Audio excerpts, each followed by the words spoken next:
How to fix pull-up for precise seeking problem on YouTube.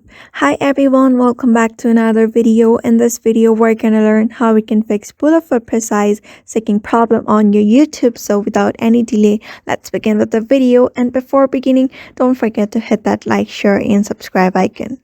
Before starting, I just want you to update your YouTube application first because that may be one of the issue. If any kind of update is available for your YouTube application, just make sure to update your app. After that, get into your app.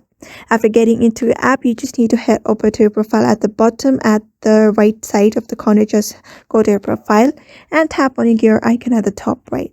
After doing so, I just want you to scroll down a bit until you are getting to this section under video audio preferences. Here you'll be able to see a bunch of options, but I just want you to click on this accessibility option. Just tap on it.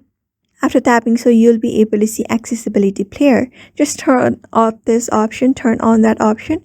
After that, you'll be able to see this hide player controls option has been enabled. Just tap on it and you can see after 3 seconds. Just tap on after 3 seconds and get back. And that's how you fix your pull-up on precise problem on your YouTube. So therefore, just follow this method and you should be able to fix your issue. So I hope this video was helpful to you and thank you for watching this video.